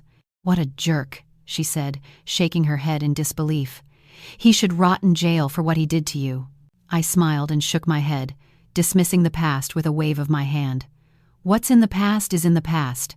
Now I just want to look forward. The new job was challenging, but incredibly stimulating. As the marketing director for the Asia-Pacific region, I was responsible for brand promotion and strategy in several diverse countries. The busy routine left me with little time to dwell on the past, and I found myself thriving in the fast-paced environment. Every day was full, meaningful, and exciting. A month later, I received an email from Mr. Jameson, bringing the final chapter of the saga to a close. Jallen had been sentenced to 3 years in prison for falsification of a public document and fraud. At the same time, the court had officially executed the divorce decree. The remaining savings in Jallen's name were transferred to my account, and Valerie was also ordered to return part of the money she had received. The email included a clipping from the crime section of a national newspaper with the headline, "Wife's Blitz Divorce After Husband's Deed Forgery Scam." In the accompanying photo, Jallen was surrounded by journalists, looking pathetic and utterly defeated. I calmly closed the email, feeling a strange detachment. The weekend brought a company-sponsored yacht party in Marina Bay. The Singapore skyline glittered, an extravagant display of light. My colleagues raised their glasses in cheerful toasts. Jackson, the senior marketing director, approached me, offering a glass of champagne. "Astra," he said, "I heard you left a significant position in Spain to come to Singapore. That's incredibly brave." I offered a polite smile, saying nothing. He couldn't know that I hadn't come for my career, but to run from a past I couldn't bear to revisit. 3 months slipped by, and I found myself fully integrated into the Singaporean lifestyle. Work progressed smoothly, and I was forming genuine friendships.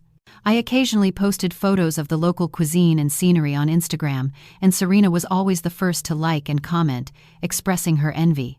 Then, one Tuesday morning, as I worked on the quarterly report, my phone rang. The number was unknown, but the area code was from Los Angeles. "Hello," I answered hesitantly. "Is this Astra Miller?" a frail, feminine voice asked. My phone nearly slipped from my grasp. It was my former mother-in-law. How did she get my number? "I'm Jallen's mother." "What do you want?" I asked, my voice cold. "Astra." Her voice was breaking. "I was wrong. Everything that happened, it was my fault. Please forgive my Jallen. He's been sick twice already in jail. The doctor says, if this continues." "Ma'am," I interrupted. "First, you are not my mother. Second, if Jallen is in jail, he put himself there. And finally, do not contact me again." "How can you be so cruel?" Her voice grew shrill. "You were husband and wife. How can you stand by while he's dying in jail?" "If he's truly ill, the prison has medical services," I stated calmly, "and my lawyer will send you a formal notice for harassment." I hung up and immediately called Mr. Jameson. He was as surprised as I was that my former mother-in-law had obtained my number and promised to investigate the source and take legal action. The call was like a pebble thrown into a still lake, creating ripples that eventually faded into the calm. 2 weeks later, I received a message on LinkedIn from an unfamiliar sender. It read, "Dear Astra Miller, my name is Iris Jones, head of HR for the XG Group. I've heard of your successes in Singapore and am taking the liberty of contacting you. We are looking for a marketing director with international experience. I was wondering if you'd be interested in returning to the US to continue your career." The XG Group was an industry giant in the States. The position of marketing director was a long-held goal of mine, but the thought of returning, I wasn't ready to face a place filled with painful reminders. I replied courteously, "I am very satisfied with my current job and have no plans to change in the short term." Iris responded quickly, "I understand, but this is a unique opportunity, a salary of $250,000 annually, stock options, and direct reporting to the CEO. If you change your mind, don't hesitate to contact me." $250,000. Twice my current salary. I stared at the message for a long time, unable to delete it. Time marched on, and I marked 6 months in Singapore. During that time, my team closed 2 significant contracts. The CEO publicly congratulated me at the annual meeting. Emma stated I was the fastest adapting foreign employee and even encouraged me to apply for permanent residency. Yet, the offer to return to the US haunted me. It wasn't solely about the position, but the sudden realization that I was running running from the place where Jallen was, from the painful memories, and from the weak person I once was. One weekend, I went to Sentosa Island alone. Sitting on the white sand, gazing at the blue ocean, I understood that true detachment wasn't about running away, but having the ability to face things and choose not to look back. That night, I wrote to Iris, expressing my interest in further discussion. I also contacted Mr. Jameson to ask about the potential for harassment from Jallen and his family if I returned. Mr. Black is still serving his sentence. He has at least 2 years left, he replied. His parents, after my firm's warning, won't dare to bother you. Besides, your reputation in the U.S. is excellent. Many women consider you an example of a woman fighting against domestic abuse. An example. I smiled wryly. I was just a normal woman who fought back when cornered. The interviews with the XG group went exceedingly well. After a video conference, they offered to arrange an in-person meeting in Singapore. The president of the Asia-Pacific region had dinner with me and thoroughly explained the company's expansion plans. "Miss Miller, we are deeply impressed with your background," the president said sincerely. "Not just your professional capabilities, but the strength and courage you have shown. Those are the fundamental values of our company culture." And so, after 8 months in Singapore, I decided to return. Emma, although saddened, understood my decision. Follow your heart. Singapore will always be here for you. The resignation was swift. The CEO offered me a 30% raise to stay, but I refused. It wasn't about the money. I needed to complete my own ritual of redemption, to return to the place that had hurt me and, with my head held high, begin a new life. A week before I left, I received a message from Serena with some juicy news. "Valerie cheated on your ex-husband. She went to a halfway house and got together with another inmate's family member. They teamed up and fleeced Jallen out of what little he had left and then fled." I should have felt satisfied, but a strange melancholy washed over me. Jallen, who had always calculated so much, had ultimately been betrayed by everyone. Was that karma? The plane landed at Los Angeles International Airport. It was October, mid-fall. Through the window, I saw the blue sky and yellow leaves, a breathtaking beauty. While waiting for my luggage, my phone buzzed. A welcome message from Iris. At the end, she added, "Oh, there's a welcome party at the company tomorrow night. The CEO wants to take the opportunity to introduce you to the team. Will you be available?" I replied affirmatively and took a deep breath. I pushed my cart and walked out of the arrivals gate. The sun filtered through the glass dome, warming my face. "Astra, welcome home," I told myself. The XG Group's welcome party was held in a restaurant on the 80th floor of a skyscraper in downtown LA. I chose a dark red pantsuit, professional, yet with a hint of celebration. "Director Miller, I've heard so much about you." The CEO, Mr. Johnson, was a kind man in his 50 seconds. He shook my hand firmly, but not overpoweringly. "Your case was a case study in my MBA class." I smiled and thanked him, slightly surprised. My divorce? A case study in a business school? As the party began, I understood why. Mr. Johnson's wife, an elegant and intelligent woman, approached me. "Astra, I'm Eleanor Thompson, a law professor at UCLA. I also direct the Center for Women's Rights Studies. Your case is a perfect example of how an educated woman can use the law as a weapon to protect herself." "I'm flattered, but I think you're exaggerating," I said, feeling a bit overwhelmed. At the time, I just reacted instinctively when I was cornered. Precisely that instinct is what deserves to be studied. The professor's eyes sparkled with intelligence. "Too many women in similar situations choose to endure, but you demonstrated, through your actions, that the law is an effective weapon to protect our rights." Midway through the party, a middle-aged man in a suit approached me and introduced himself. "Director Miller, a pleasure. I'm the group's legal advisor. I've heard wonderful things about you." As we exchanged pleasantries, a young woman timidly joined us. "Excuse me, are you Director Astra Miller?" She introduced herself as an intern in the marketing department and confessed that my story had given her the courage to leave a toxic relationship. "Seeing you now gives me the faith to believe that I can also start over." Her eyes were filled with tears. In that moment, I felt my story could have real meaning. It wasn't just my personal narrative, but that of many women who suffered in unhappy marriages. At the end of the party, Mr. Johnson arranged for a car to take me to the hotel. Inside, he handed me a folder. "Director, this is the invitation for the Forward to Europe Business Forum next month. The group has decided that you will represent us and give the opening speech." I opened it. It was the industry's most important forum, normally attended only by executives at the vice president level and above. "I don't think I have enough experience." "Don't be modest," Mr. Johnson laughed. "Your results at the Singapore office are undeniable. Besides," he added meaningfully, "your personal experience fits perfectly with this year's forum theme, the reinvention of leadership in times of change." Back at the hotel, sleep eluded me. Through the window, I watched the spectacular LA night, so different from Singapore's splendor.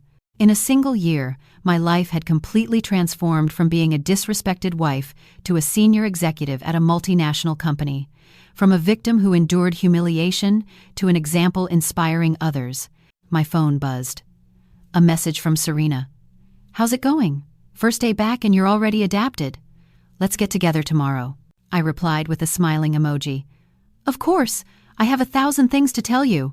The next day, I met Serena for lunch at a quiet cafe. She hugged me tightly as soon as she saw me.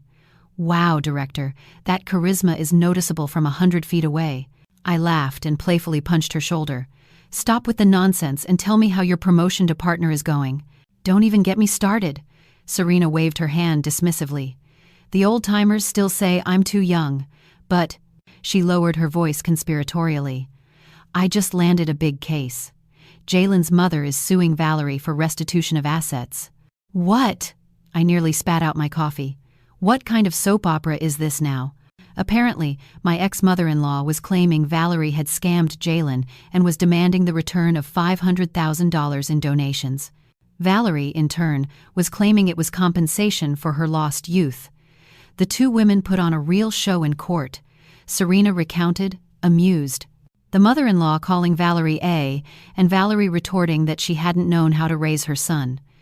The judge was completely shocked. I shook my head.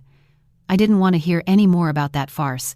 Jallen and his disastrous life no longer had anything to do with me. "Oh," Serena said, turning serious. "I have something important to tell you. Jallen might get out of jail 6 months early for good behavior. He could be out next month." She looked at me with concern. "Will this affect your decision to come back and thrive here?" I thought for a moment and shook my head. "No, LA is a big place. It's not easy for us to run into each other. Besides, the Astra of now is no longer the one who lets herself be walked all over. That's the Astra I know." Serena raised her glass. "To your new life." The following days were a whirlwind. I officially took control of the marketing team and began to build my own team. I revised the speech for the Forward to Europe Business Forum over and over until it was perfect. On the day of the forum, I chose a royal blue tailored suit, professional but feminine. Standing in front of the mirror, I barely recognized the person looking back at me, confident, imposing, and with a look full of conviction. Next, on the topic of the reinvention of leadership in times of crisis, please welcome the marketing director of the XG Group, Astra Miller. Amidst applause, I walked onto the podium. Under the spotlights, I couldn't clearly see the faces in the audience, but that comforted me. A year ago, I found myself in the biggest crisis of my life. My voice was clear and firm. My marriage had broken down, my trust shattered, and my own self-worth completely denied. I shared how, in the midst of that crisis, I had rediscovered myself, how I had transformed pain into the strength to grow. At the end of my speech, I concluded, true leadership doesn't lie in controlling others, but in controlling our own lives. When we have the courage to face our deepest fears, we discover our greatest strength. Thank you. The entire auditorium stood and applauded. Afterwards, attendees surrounded me, eager to exchange business cards. Among them were industry heavyweights. Mr. Johnson gave me a thumbs up from a distance, his face reflecting the joy of having discovered a treasure. In the car back to the company, I received a message from an unknown number. "Astra, I got out of jail. I heard you're doing very well. Congratulations." Could we see each other one more time? I have so many things to tell you. It was Jallen. My fingers hesitated over the screen. Finally, I deleted the message and blocked the number. There was no need to retrace our steps or reconnect with the people we had left behind. The video of my speech at the forum went viral, bringing unexpected opportunities. First, interview requests from several economic magazines, then an invitation to participate as a commentator on a television show, and finally, a publishing house contacted me to propose writing a book about female leadership. "Director, you've become the company's star," my young assistant said, smiling. "Reception says you've been receiving a lot of flowers from admirers lately." I shook my head and asked her to tell reception to reject all gifts from unknown sources. Fame was a double-edged sword, and I knew that well. One Friday afternoon, while I was reviewing the quarterly report, Iris knocked on my door. "Director, next month is International Women's Day. The Federation of Women in Business has invited you, as a representative of successful women, to give a speech at a high-level forum. The CEO has already given his approval. Take a look." I received an invitation with gold borders. It clearly read, "The Growth and Empowerment of Women in the New Era." The list of invited speakers included famous businesswomen, academics, and artists. My name was among them. "Don't you think this is too much for me?" I said, worried. "Don't be modest." Iris patted me on the shoulder.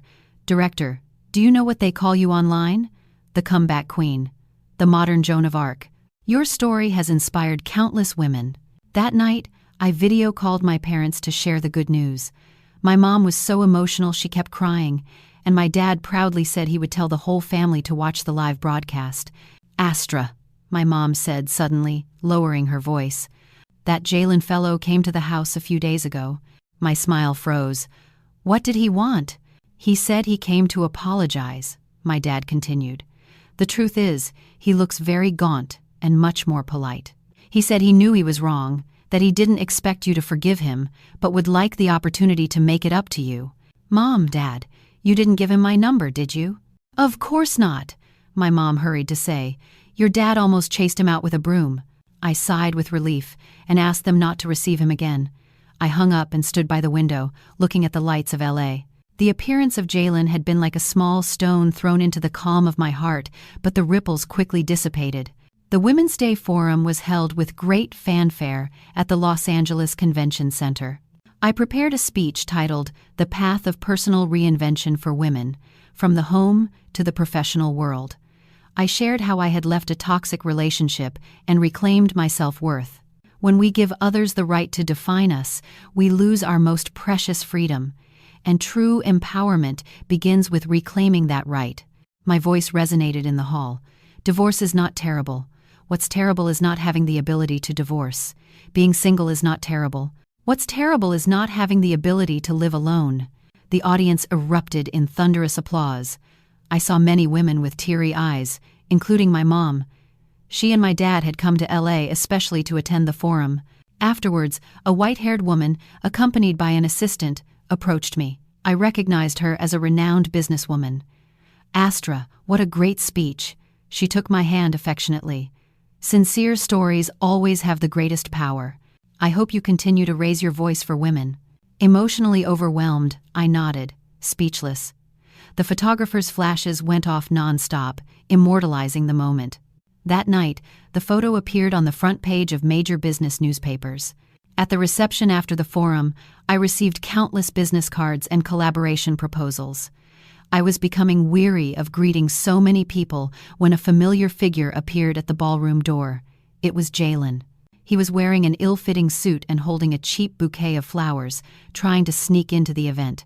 Security stopped him, and a scuffle ensued. I hesitated, then walked over. "Astra." Jallen's eyes lit up when he saw me.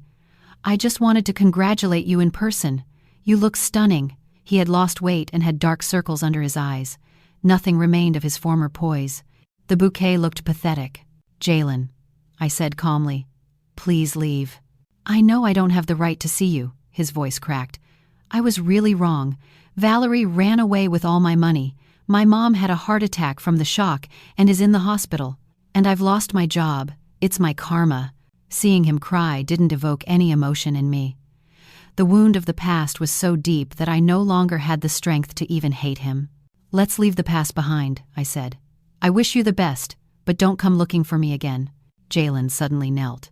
"Give me one more chance." "Security." I turned and called. "Please escort this gentleman out."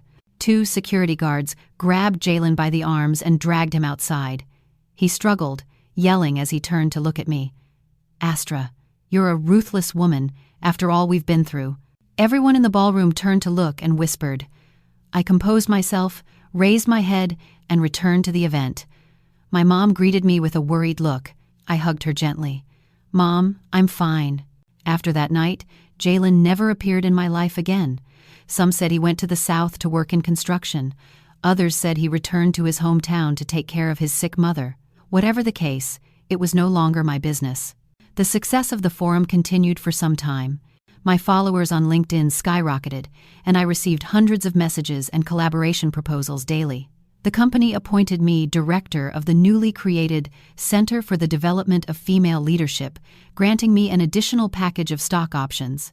With the arrival of spring, I bought an apartment in LA, ensuring the deed was solely in my name. In the empty apartment, I video called Serena to celebrate virtually. "Wow, director, now you're a true winner," Serena said on the other side of the screen, biting into an apple. "But what about love? Any news?"